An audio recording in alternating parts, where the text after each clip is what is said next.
Olá, tudo bem? Sejam todos bem-vindos à nossa aula de Geografia de hoje. Eu sou a professora Jamaica Kelly e o tema da nossa aula hoje é Climas do Mundo. Lembrando que essa aula é uma continuação da aula passada, onde nós já começamos a falar um pouco sobre o clima. Bem, vamos começar? Para relembrar um pouco o nosso conteúdo da aula passada sobre os climas, antes de falar sobre os climas do mundo, vou fazer um pequeno resumo do que seria o clima. O clima ele pode ser definido como a condição atmosférica de um local em um longo período. O que marca um tipo climático é o comportamento de seus elementos, como temperatura do ar, umidade do ar, índice de chuvas, pressão atmosférica, ventos e a própria radiação solar também, ao longo de um período. Então, a gente na aula passada classificou a diferença entre tempo e o clima. E a gente definiu da seguinte forma: o tempo ele é algo momentâneo, já o clima, devido à análise dessas condições, ele pode ser considerado como algo permanente, essas características mais permanentes, tá? Diferente, por exemplo, do tempo, o clima não muda em curtos períodos, sendo, portanto, constante, pois as suas alterações só podem ser verificadas em longos intervalos da história. E segundo alguns autores, isso pode levar aí no mínimo 30 anos. Então, essas são aí as principais características do que seria o clima. Só que hoje nós vamos abordar sobre os climas do mundo. Vamos à aula, então? Então, no mundo existem várias categorias de climas que se diferem conforme a localização geográfica e são determinados principalmente pela inclinação solar, ou seja, o modo como os raios incidem na superfície terrestre. Essas são as principais características dos climas que se apresentam em diferentes pontos do planeta. Na aula passada, a gente falou sobre os fatores que interferem diretamente no clima. E um deles, não sei se vocês vão lembrar, é o fator chamado de latitude. Então, a localização geográfica de um determinado ponto vai influenciar aí as características climáticas do local. Então, a gente pode classificar os climas do mundo da seguinte forma. Quero que vocês observem aí no slide que a gente fez uma divisão dos tipos climáticos no mundo e como eles estão distribuídos. Então, a primeira categoria que a gente vai observar são os climas quentes, tá? Então, eles estão numa tonalidade um pouco aí mais... tonalidades mais quentes. A gente tem, por exemplo, aí a distribuição deles, principalmente próximo à zona que a gente chama de zona tropical, próximo à linha do Equador. Então, quais seriam os climas quentes? A gente pode classificar como equatorial, tropical úmido, tropical seco, o clima desértico. Então, são climas que ficam aí mais próximos da linha do Equador, na zona que a gente chama de zona intertropical. Depois a gente tem os climas mais frios. A gente tem, por exemplo, a classificação do clima polar. A gente tem, por exemplo, o clima desértico. A gente tem, por exemplo, o clima subártico, continental. E a gente também tem os climas temperados, que estão localizados na chamada zona temperada. São eles aí o clima continental, marítimo ou oceânico, subtropical úmido, clima mediterrâneo e os chamados climas de altitude, porque são os climas influenciados pela altitude que a gente viu na aula passada. Quanto mais elevada a altitude, a gente viu que conforme aumenta a altitude, diminui a temperatura. Então, essa é a distribuição climática do mundo. Vamos então fazer uma pequena análise de cada um desses tipos climáticos? Acompanhe comigo. A gente tem, por exemplo, os climas polares. Eles ocorrem em altitudes extremas, próximo aos círculos polares ártico e antártico. Eles têm uma grande variação aí da duração do dia e da noite. Eles apresentam baixas temperaturas o ano todo, tá? E a máxima no verão pode chegar apenas até 10 graus. Então, já os climas temperados, eles apresentam 4 estações do ano bem definidas. Existem diferenças, por exemplo, entre os locais próximos e os que estão longe do mar. É o fator que na aula passada a gente chamou de maritimidade, ok? Já existem os climas mediterrâneos, são verões quentes e secos e invernos amenos e chuvosos. Então, a gente tem aí períodos de chuva, por exemplo, durante o outono e também no inverno. Já os climas tropicais são quentes o ano inteiro, eles apresentam 2 estações do ano bem definidas, que é o verão chuvoso e o inverno seco. E eles apresentam variações em função da altitude e também da maritimidade e da continentalidade. A gente então chega no clima da nossa região, que é o clima chamado de equatorial. Tá? Os climas equatoriais eles têm temperaturas elevadas e chuvas abundantes o ano todo e apresentam uma pequena amplitude térmica anual, ok? Então, essas são as principais características desses tipos climáticos. A gente também tem os climas subtropicais, eles das médias latitudes, onde começam a se delinear as 4 estações, tá? Chuvas bem distribuídas, verões quentes, invernos frios. A gente tem aí uma significativa amplitude térmica anual. A gente também tem os climas mais áridos, são climas com extrema falta de umidade, elevadas amplitudes térmicas diária e sazonal e chuvas inferiores a 250 milímetros anuais, ou seja, a principal característica desses climas áridos é a pouca quantidade de chuvas ao longo do ano. E a gente tem os climas chamados de semiáridos, são climas justamente de transição. As chuvas são escassas e irregulares, encontrados tanto nas regiões tropicais quanto nas zonas temperadas, onde apresentam, por exemplo, invernos frios. Então, de modo geral, essas são as principais características dos tipos climáticos distribuídos aí ao longo da superfície terrestre.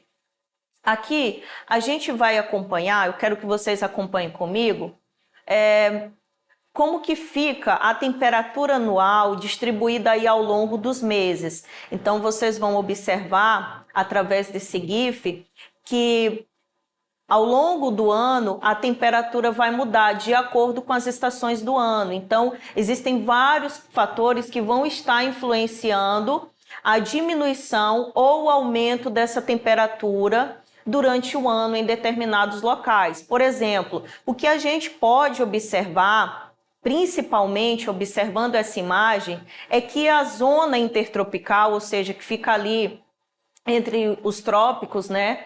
A gente vai observar que essa zona intertropical, ela apresenta climas muito quentes. Então, durante todo o ano, o que se percebe nessa imagem é que a coloração laranja ela predomina. Em alguns momentos essa tonalidade diminui, em alguns momentos essa tonalidade aumenta. Então, isso é o que a gente chama de estações do ano, ok? Lembrando que um dos principais, como a gente já falou no início da aula, uma das principais características que vão interferir aí diretamente na distribuição climática do planeta é justamente a localização geográfica. Então, vocês podem observar que devido aí, conforme a localização geográfica, a gente vai ter locais que vão apresentar climas mais quentes e locais que vão apresentar, por exemplo, climas mais frios, ok? Lembrando que isso vai estar salvo na plataforma para vocês depois reverem essa aula.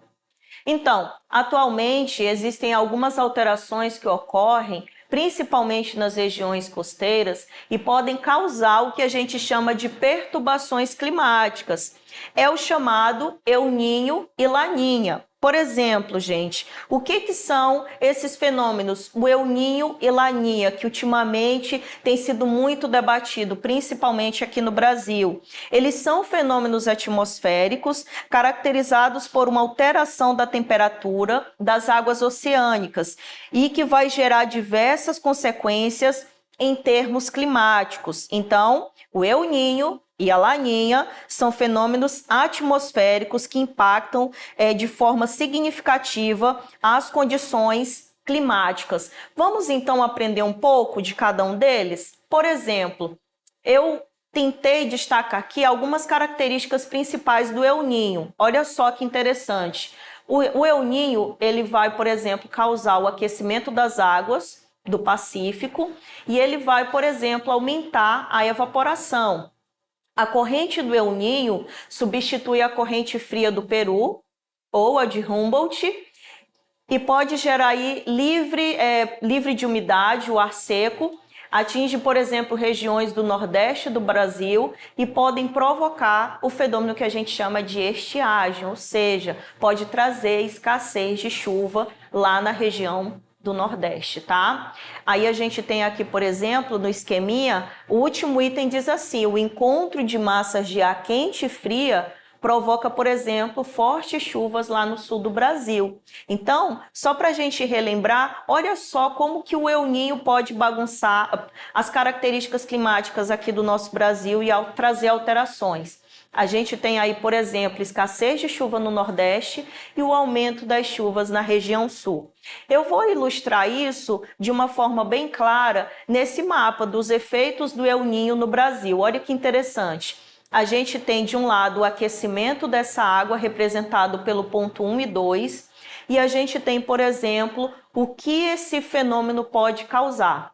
Só lembrando que naquela parte mais sul do Brasil, ele vai causar chuvas, ele vai trazer um aumento das chuvas naquela região. Já na região Nordeste, ele vai trazer, por exemplo, a seca. Lembrando que o clima da região Nordeste, ele tem como característica, por exemplo, dentro dessa região, a gente tem uma região de clima semiárido, que já tem característica de ter aí uma baixa quantidade de chuvas. Então, com o fenômeno El Niño, a quantidade vai diminuir ainda mais. Ok, pessoal? Agora, vamos entender um pouco da Laninha. A Laninha, olha que interessante, representa um fenômeno oceânico, atmosférico, com características opostas ao El Niño. Então, caracteriza-se por um esfriamento anormal das águas superficiais do Oceano Pacífico tropical.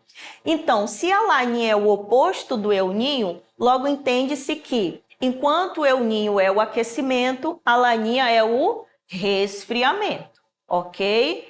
Aqui também um pequeno mapa para tentar ilustrar esse fenômeno Laninha no Brasil. Bem, pessoal, a gente tem aqui impactos comuns que vão ocorrer devido ao fenômeno Laninha. Olha que interessante. A gente tem, por exemplo, aumento da chuva acima da média no Nordeste. A gente tem aí, por exemplo, risco de estiagem no verão na região Sul. E a gente tem atraso na chuva na primavera na região mais central do Brasil. Lembrando que a Laninha é um fenômeno que ocorre de forma oposta ao El Niño, ok?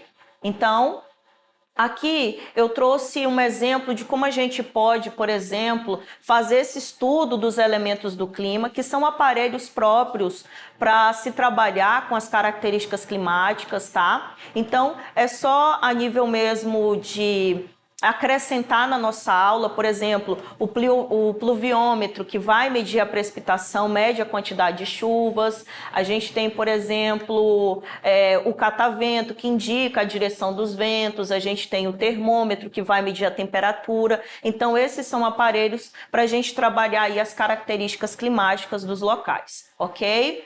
Bem, falar um pouco agora sobre o aquecimento global. O aquecimento global, ele é um processo resultante de um conjunto de fenômenos que influenciam no aumento da temperatura média registrada na esfera terrestre nos últimos anos. Então, a imagem ela fala por si só, é o aumento dessa temperatura registrada na Terra, tá? Que a gente vai chamar de aquecimento global. Lembrando que aquecimento global, ele é um dos principais temas dentro da lista dos temas que mais caem no Enem. O aquecimento global ele se destaca. Bom, só alguns exemplos aí, tá? De algumas ações humanas que contribuem para o aumento da temperatura. A gente tem, por exemplo, as queimadas e os desmatamentos e também a poluição. Então, tudo isso geram os chamados gases de efeito estufa, que estão envolvidos em uma série de ações humanas que vão contribuir para o aquecimento do planeta. A gente tem, por exemplo, a substituição de fontes fósseis por fontes renováveis de energia poderia ser uma medida possível para atenuar o chamado aquecimento global que é discutido e debatido hoje no mundo inteiro. Agora a gente vai, como eu disse, esse tema de aquecimento global é um dos temas aí que mais caem na prova do Enem e a gente trouxe um exemplo, tá? Vocês vão ver agora a nossa questão e ela vai estar no livro A Prova Enem do primeiro aninho, Ciências Humanas e Sociais Aplicadas, lá na disciplina de Geografia, lá no componente curricular de Geografia. Vocês vão ver essa questão 5 que está lá na página 65. Vamos à questão? Em alguns lugares, devido ao aquecimento global, as chuvas podem diminuir, como por exemplo na Amazônia e no sertão nordestino, e em outros podem aumentar muito, como talvez ocorra nas regiões centro-oeste e sul do Brasil. Alguns cientistas acreditam que na Amazônia brasileira a floresta vai diminuir, cedendo lugar para o avanço do cerrado, processo chamado de savanização. E o sertão nordestino passará por um processo de aridização ou desertificação. Bem, então com o aquecimento global vai ocorrer aí alteração nessa dinâmica natural dos ciclos do carbono e do ciclo hidrológico, entre outros, modificando os sistemas naturais e as relações entre eles. Seu efeito sobre a vegetação nativa é significativo e rapidamente perceptível. A alternativa que confirma as ideias do texto e melhor expressa a relação entre as mudanças climáticas e a vegetação é o seguinte. Vamos aqui então às alternativas. A alternativa A diz: o aquecimento global aumenta a pluviosidade no mundo todo, pois o aumento da temperatura provoca a elevação dos níveis de evaporação, por isso as florestas estão aumentando e os desertos estão encolhendo. Vamos para a alternativa B. O efeito estufa modifica a circulação atmosférica, elevando a umidade do ar e as precipitações em algumas áreas e diminuindo em outras. Na Amazônia, por exemplo, a floresta tende a encolher e as formações do tipo savana tendem a tomar essas áreas anteriormente ocupadas pela floresta. Alternativa C. Algumas áreas semiáridas quentes poderão se transformar em desertos. Entre áreas de risco, destaca-se o sertão nordestino, no qual a vegetação de pinheiros acicofoliados deverá ser substituída pela vegetação xerófila. Bem, letra D, os climas equatoriais possuem como formação vegetal natural as florestas latifoliadas, hidrófilas, com grande biodiversidade. Letra E, a tundra, localizada em algumas latitudes e com baixas temperaturas, não é ameaçada pelo aquecimento global. A gente tem 5 alternativas e dentro dessas alternativas a gente tem que identificar aí qual foi a proposta debatida dentro do texto que a gente acabou de ler. Então, será que o texto está debatendo sobre a tundra, sobre a vegetação xerófila? Ou será que o texto está debatendo, por exemplo, sobre a questão, por exemplo, da pluviosidade no mundo, o aumento da temperatura vai provocar a elevação do nível de evaporação? Bem, para a gente ter uma ideia e não fugir do texto e da discussão proposta, a alternativa correta é a letra B. É basicamente o que o texto explicou. O efeito estufa causado pelo aquecimento global modifica a circulação atmosférica, elevando a umidade relativa do ar e as precipitações em algumas áreas e diminuindo em outras. Então, ele dá o exemplo do próprio texto.